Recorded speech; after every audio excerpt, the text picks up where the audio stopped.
Hey everyone, get ready for an action-packed Autoverse video. Today, we're diving into the new Chevrolet Corvette ZR1, which just shattered speed records at 233 miles per hour. We'll also check out the latest Porsche 911 GT3, bringing back that pure driving experience. Plus, we'll cover some news from motorsports like NASCAR, Formula 1, and much more. Welcome to the weekly news on Autoverse. Don't forget to subscribe and consider leaving a like. Alright friends, let's talk about the new Chevrolet Corvette ZR1, because, if you haven't heard, it just blew everyone's expectations out of the water. I mean, we knew it was fast, right? With that twin-turbocharged 5.5-liter flat-plane crank V8, this beast puts out a massive 1,064 horsepower. But get this, it had an estimated top speed of 215 miles per hour, emphasis on had, because Chevy just went out and absolutely crushed that. So, here's what happened. They took the ZR1 out to the high-speed oval track at ATP Automotive Testing in Papenburg, Germany, and guess who was behind the wheel? None other than GM's president, Mark Roos. They had an engineer riding shotgun, and, drumroll, they hit a wild 233 miles per hour. Now, this isn't just any speed record, it's the fastest top speed ever recorded by an American car from a mainstream manufacturer, and get this, it's under $1 million.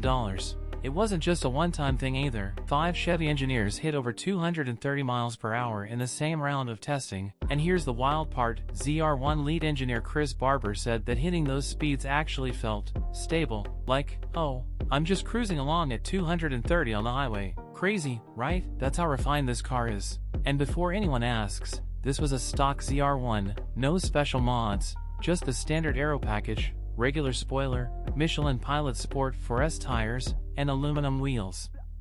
They only switched on top speed mode, which tweaks the chassis control for max speed runs. Oh, and let me paint you a picture of that test track. It's 7.6 miles of track, banked at almost 50 degrees. For comparison, Talladega is only at 33 degrees. So, at 150 miles per hour on this track, it feels like you're going straight, which is wild. And Barber, one of the engineers who got to drive on the oval, said the banking was unlike anything he'd experienced before, like it literally pushes you into the ground. Even NASCAR tracks don't go close to a 50-degree angle. Alright, everyone, now let's dive into the latest buzz about the Porsche 911, specifically the GT3. It's just been unveiled in what Porsche is calling the new generation, the 992.2. It's kind of like waiting for a new iPhone, right? You're hoping for something groundbreaking, and then you get just an S or Plus model. But here's the scoop, this time, Porsche has rolled out a special version for the purists out there. Now, don't get me wrong, the hybrid 911,992.2 is coming, but this GT3 is all about that pure, naturally aspirated experience. This new generation GT3 keeps the manual transmission and a naturally aspirated engine, cranking out 500 horsepower. And get this, it weighs in at about 1,200 kilograms, which is pretty comparable to some regular cars out there. And the best part? The engine spins up to a thrilling 9,000 RPM, delivering that unique feeling that Porsche enthusiasts absolutely love. As the revs climb, the roar of the engine becomes more intense. It's music to any car lover's ears. Now let's shift gears to motorsports and talk about rally racing. Last weekend, we had a stage of the WRC in Central Europe. This was a 4-day event held at different locations, one of the most traditional rallies out there. Now, this time of year, the conditions can be really challenging with the cold and the chance of rain. And guess what?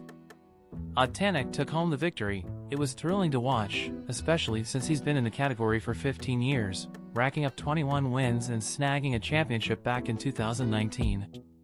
It's truly inspiring to see a driver maintain such competitiveness after all this time. Switching to NASCAR. We just had the Las Vegas race, and things got pretty intense when Austin Dillon crashed on the oval circuit. He got pushed to the side of the track, and his car caught fire. Thankfully, the fire was brought under control quickly. This incident definitely brought back memories of a terrifying crash he had back in 2015 when his car was thrown into the fence. He was incredibly lucky to walk away from that one, so you can imagine how this recent crash must have hit home for him.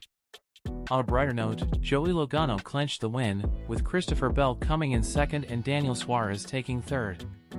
We're now entering the round of 8, with only 3 races left this season. The tension is building, and the drivers are giving it their all. Who do you think will take home the championship? Let us know in the comments. For NASCAR fans, the atmosphere is one of decision. The next playoff stage will take place this Sunday, October 27th. The Cup Series is hitting the track at the Homestead Miami Speedway. Let's talk a little bit about Formula One because we've had a break, right? So, the US Grand Prix happened, we had a Ferrari 1-2 finish, and that made a lot of people happy. Charles Leclerc and Carlos Sainz stepped onto the podium. Max Verstappen also made it up there, but he didn't finish in third. And why not? Because Lando Norris finished third.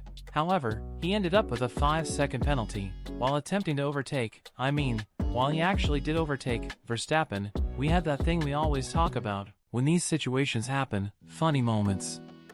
It's like, dude, when it's time to deliver, it's track, grass, pits, no crying.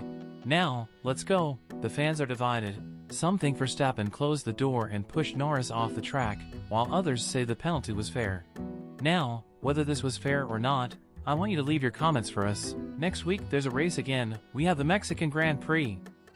We're nearing the end of this championship, and last but not least, if you're into two wheels, there's also MotoGP, which is revving up for the Thailand Grand Prix at the Buriram International Circuit, also this Sunday, October 27th. This will be a busy weekend for motorsport lovers. Get your TV, phone, and laptop ready, and enjoy watching a race on each screen. That's all folks. Don't forget to subscribe and leave a like. See you in the next video from Autoverse.